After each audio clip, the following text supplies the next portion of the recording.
Good day, matey.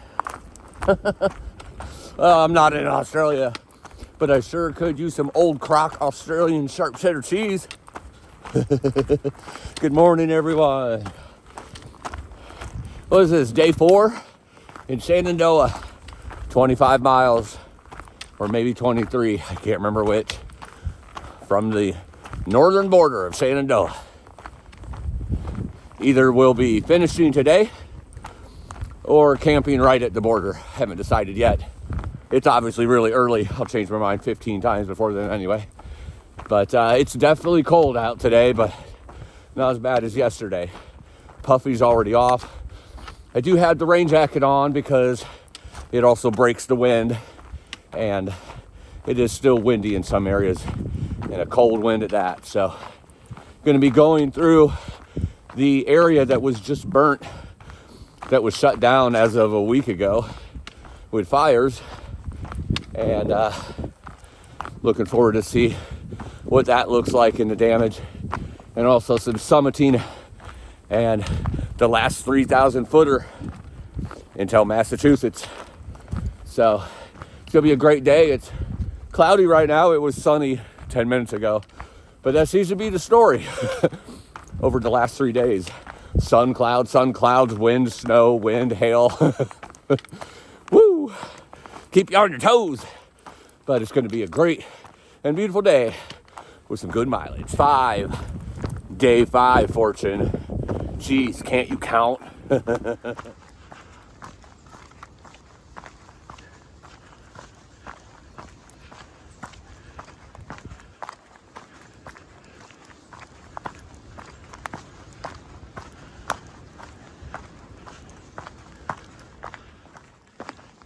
In about a 50-yard section, I just seen 8 deer all prancing and jumping around. And I couldn't get the phone out quick enough because they were moving so quick. They weren't just standing there and looking. There's one right there. That's the number 9. That's why I grabbed the phone out, because I'm like, okay, I need to grab my phone because they're apparently all over the place right here, just jumping around like rabbits. But every time I seen one, it was gone so quick. It's like, well, I didn't get the phone out quick enough. Oh, there's another 2, and didn't get the phone out quick enough. Oh, there's another one. I didn't get the phone out quick enough. It's kind of funny. This one that just jumped is just kind of hanging out.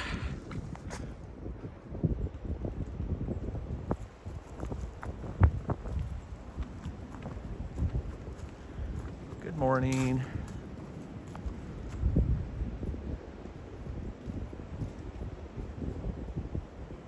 That's 9 right off the bat. But the funny thing is, I've seen 9, 10, 11 before all at one time and didn't see any for the rest of the day. So that happens a lot, especially in the mornings and the evenings. That's when I like to run around. A lot of blowdowns in this area, so it might be getting close to the fire damage. I don't see much fire damage anywhere, but a lot of blowdowns, I know that much. And wind causes blowdowns, and wind is what caused that fire to spread. So obviously it was in an area that was quite windy. Should be coming up to it here the next mile or so. Good morning to you. You're on the trail. Are you going to hike with me?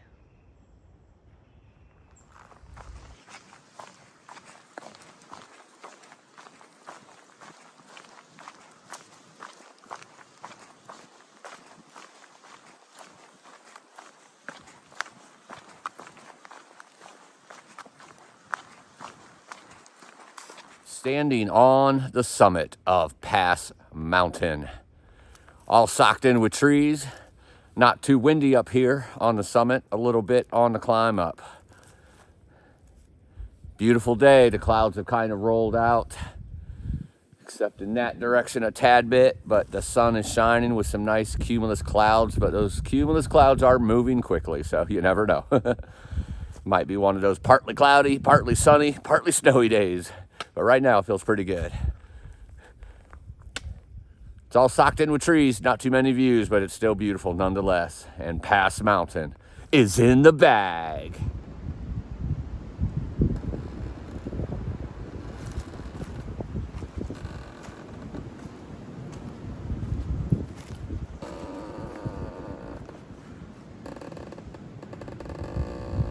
puppy's about ready to go. And you can hear it creaking. I think it's gonna go that way, but it might kind of go that way. Right there's the trail. So my butt's gonna get moving pretty quickly. This is Beams Gap here, and on the other side of that is the south side of Beams Gap. This is the north side, crossing that road, coming over here, and as soon as you cross, you start getting into the fire damage. So that fire came right up to the road, it looks like. So I'm sure this is gonna get worse as I go deeper into this, because I think it was about, I don't know, actually I don't have any idea, but I know they had about 5 miles or so of the trail closed.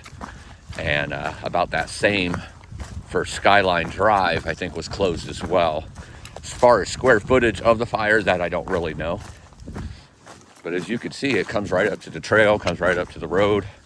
It's kind of weird that the damage is on both sides, but it doesn't look like it touched the trail. That's kind of odd.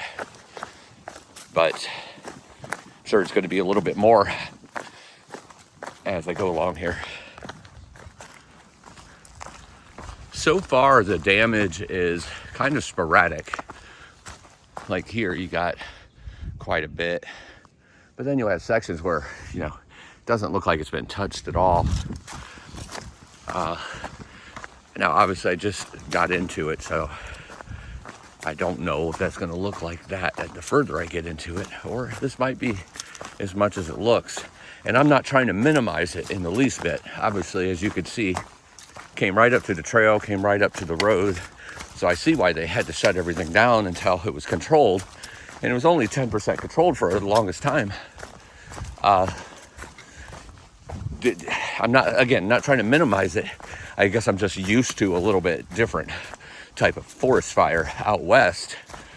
And like when I was on the PCT and you go through sections of Oregon that are 10, 20 miles long, and every single tree has been destroyed. And they're just big,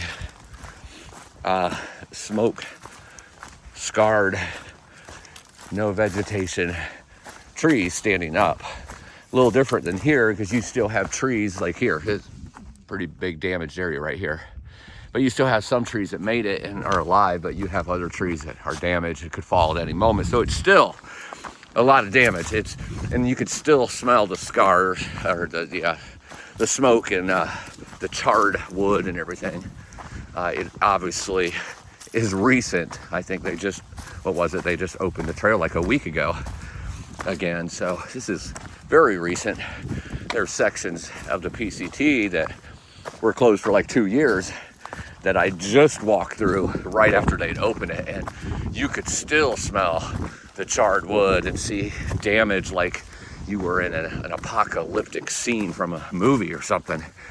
It was insane. And again, I am not minimizing this in the least bit.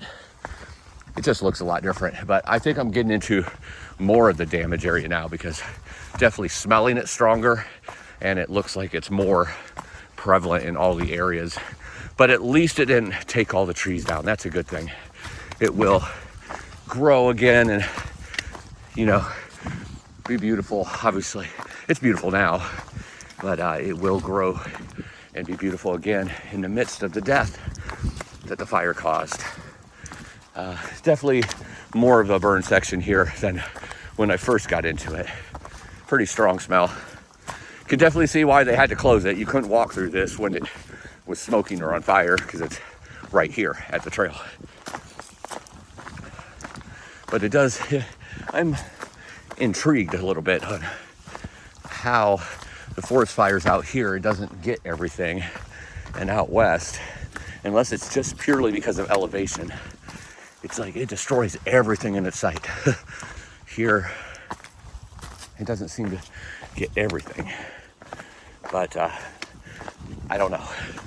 I don't know enough about it to know what would cause that and what would cause it not to do it at the same time. Definitely damage though.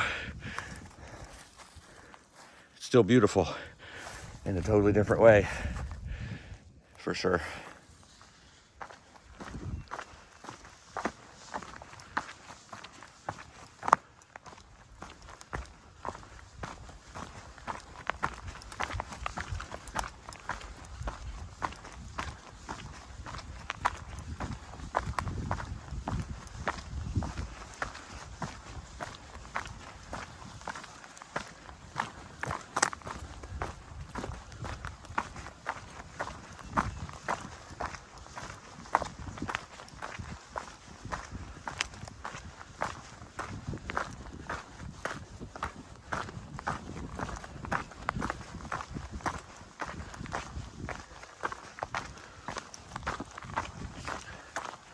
You could definitely see a lot of damage a couple miles into this.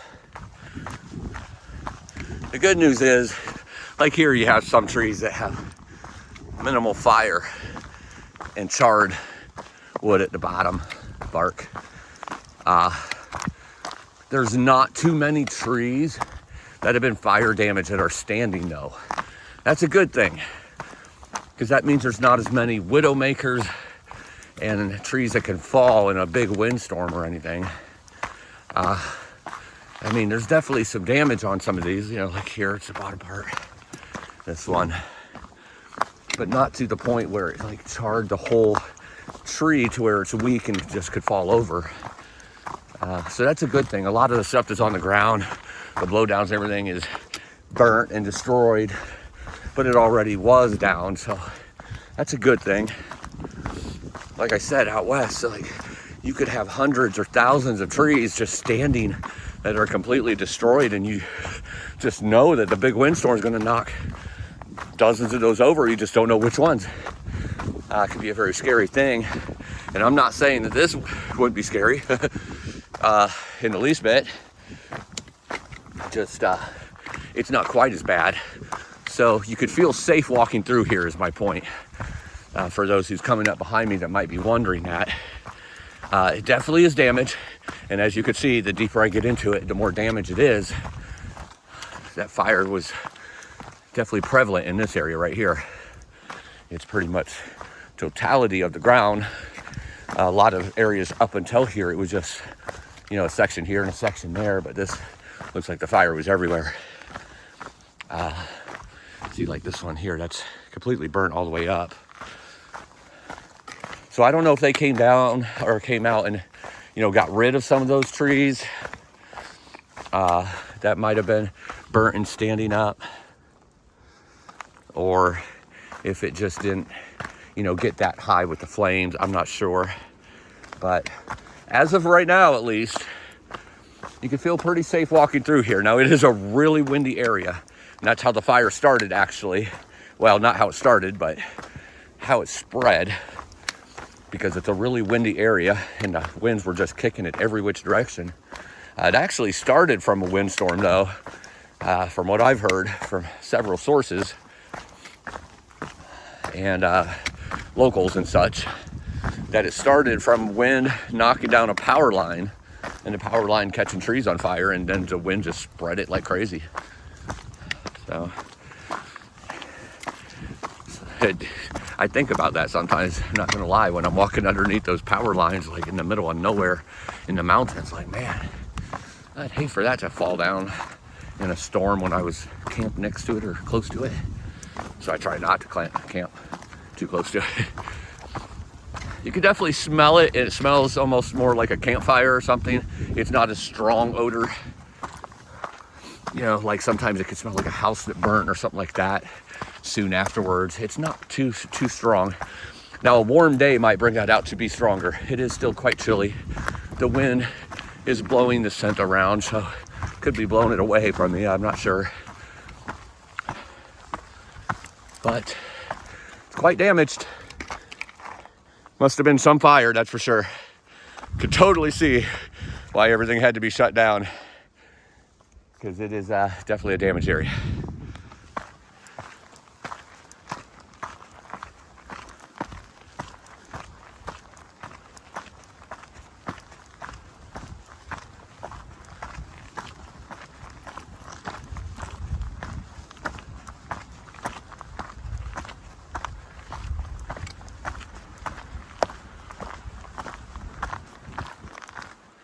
It hit this area pretty hard.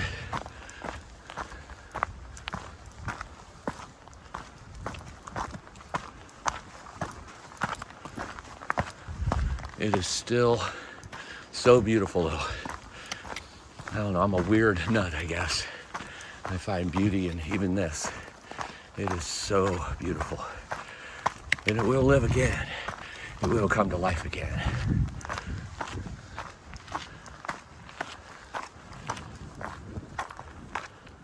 So I came out here to Skyline Drive, where it meets up with the trail, intersects, and I wanted to see what it looked like out here. This is Skyline Drive. This is the wall. Right down here is the Appalachian Trail. As you can see, it comes right up to the wall, to this road. Even on this side of the wall, where the road is, that came right up to the road. That's crazy. It's not all the way down, right there. Wow. It is absolutely beautiful and stunning views right here, though. That's for sure. But that's crazy.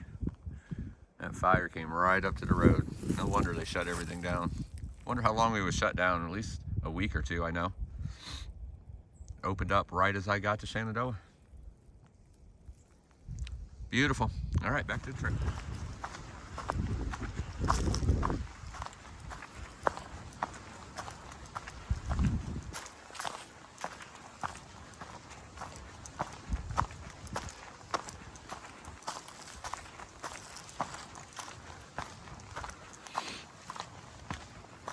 So I stopped at the northernmost wayside here in Shenandoah a few minutes back. Thought, I could use a first lunch, maybe get a coffee, a Mountain Dew, a sandwich. But do you think they were open? No. And from the rumor I heard, they actually delayed their opening because of the fires, which that makes sense. But no signage, no nothing, just says we're closed for the season. Way to let people know. I think while I was there, 7, 8 people came up there to try to use the restrooms and to look in to see if the wayside was open. No signage to let people know what's going on. Little organization, communication would be nice. But I digress. I sat down at the picnic table anyway and had my lunch. Not what I would have wanted. Chocolate honey bun, it was good, but I already had sweet stuff for breakfast. Didn't really want that for lunch, but it was so cold that I couldn't stay long sitting, so I just ate something quick so I could get back on the trail. And looked at my thermometer while I was there, 35 degrees with the wind kicking up. It's supposed to be like in the mid 50s today. What the heck? Never gonna warm up, ever. It's gonna be winter forever. I'm joking. I know I left early and I'm okay with that, and I'm chasing winter all the way to Maine. I will have warm days, but I'll still have cold, chilly days too. Maybe even more snow and ice. Take what trail and the mountains give me. But what do you do when you're cold? You stop eating, or you get done eating. You get back on trail and you start climbing. And that's what I'm doing. And getting warm again. Woohoo! Just in time for the wind to start kicking up. But I also see the sun starting to creep out. That was one reason it was so cold. The cloud cover just got really thick in the last hour or so. So maybe 2 hours. So definitely insulated any warmth from getting in. All right, but climbing right now, getting close to that last 3,000 footer into Massachusetts. I just seen the cutest couple. Of course, a gust of wind has to come through right then. Hopefully you can hear me. But they were out there with weed cutters, rakes, scissors, cutting back things, raking the little offshoots from the trail, making it nice and debris free as possible. They talked to me for 2 or 3 minutes about my hike, talking about Hogback Mountain coming up and the beautiful views from there. And just really, really sweet people. I won't even talk about their age, because their age, they don't even know what their age is. They were out there working on the trail like they were 20. Sometimes I look at that and I think my age group is kind of the cutoff. It also depends where you're from. I have a really strong work ethic, and I give 100% in everything I do, working, hiking, everything. Obviously, these two lovely people do too. But you look at the world today, it's like, man, people don't want to go outside. They don't want to do things like kids, young people, just play video games. Oh man, love the oomph in these 70, 80-year-old people that I just seen. Sweet as molasses, sweet as honey. I wish them a great day, and hopefully they tune in. Shout out to you both. I don't remember your names. In fact, I don't know if we talked names. So if we didn't, I apologize that I did not ask you your names. But I hope you have a great day, and thank you again for what you do maintaining this trail. It's much appreciated, not just for me, but from all the hikers that come through here.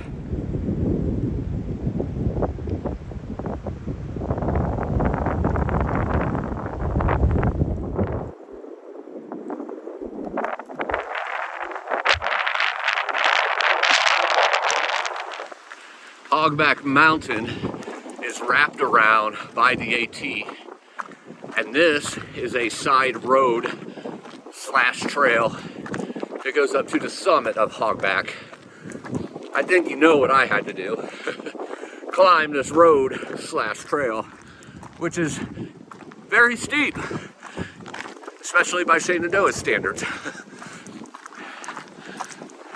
Best workout I've had in 90 miles. Almost to the top though of Hogback Mountain. Standing on the summit of Hogback Mountain. Just me and these towers. They didn't walk up here though, I did. Quite windy up here, no views. The views were before the summit. I hear some whistling in the background and I'm not really sure what it is. I might have to explore that. Like chimes or something. But Hogback Mountain is in the bag. So right here is the summit, the highest point. You got this tower, and you have this little shack here. And over here you have this building. I'm not sure what this is. It's locked up. I couldn't look in it because you know me. I had to explore. I wanted to see what it was. I don't think anybody's staying in it. It might be like a weather thing to get out of the weather or whatnot.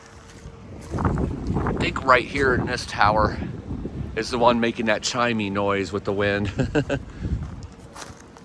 There's like a trail here, but I don't think that it goes to the AT, but even if it did, that would be cutting part of the AT out, so I'm gonna go back this way. I just had a family of 4 that followed me up that fire road to come to the summit, because you know, I told them I was on the AT. They were wanting to know where a waterfall was. And I was like, man, I really don't know. And I can't see anything like that on my map. So they kind of followed me up here because they thought this is where the AT was. I felt bad. They're like, oh, no, this is just a fire road to the summit. I have to go to the summits. It's my thing. So they're going back to the AT and going to try to locate someone that might know where that waterfall is, because I'm not really sure. And it doesn't really show on any of the apps that I'm using. Don't really have a signal here either to look it up any other way. But going back down that fire road now, getting back on the AT. Another summit in the bag. On the north side of Hogback Mountain, some epic views.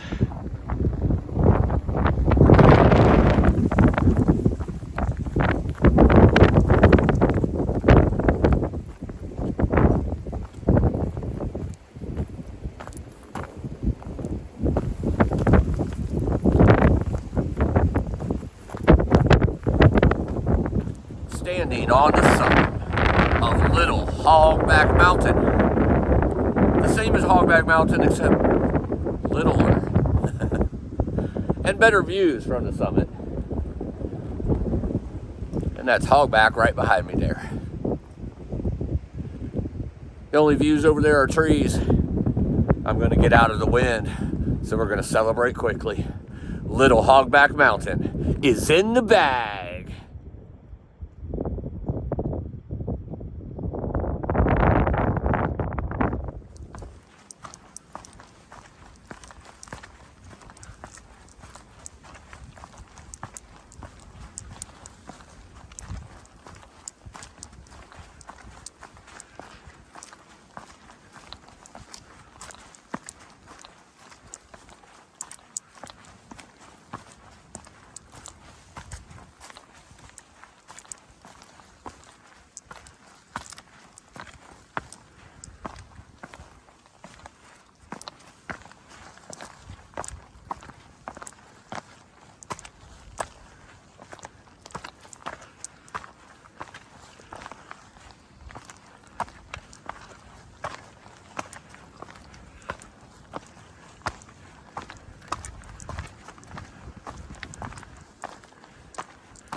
beautiful view of this climb up the mountain.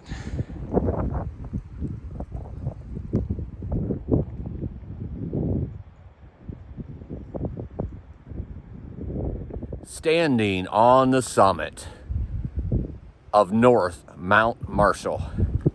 Apparently there's a South Marshall, and that's why they have to say North Mount Marshall. But this mountain is 3,362 feet of elevation, and it is the last mountain over 3,000 feet until Massachusetts on the AT. It's all socked in with trees, but great views on both sides that you can see on some of the cliffs coming up and probably going down as well. But it's a special thing right now to be on a 3,000 foot mountain when it's the last one. I won't see one in West Virginia, in Maryland, in Pennsylvania, in New Jersey, in New York, or Connecticut. Not until Massachusetts for the next summit over 3,000 feet on the AT. And North Mount Marshall is in the bag.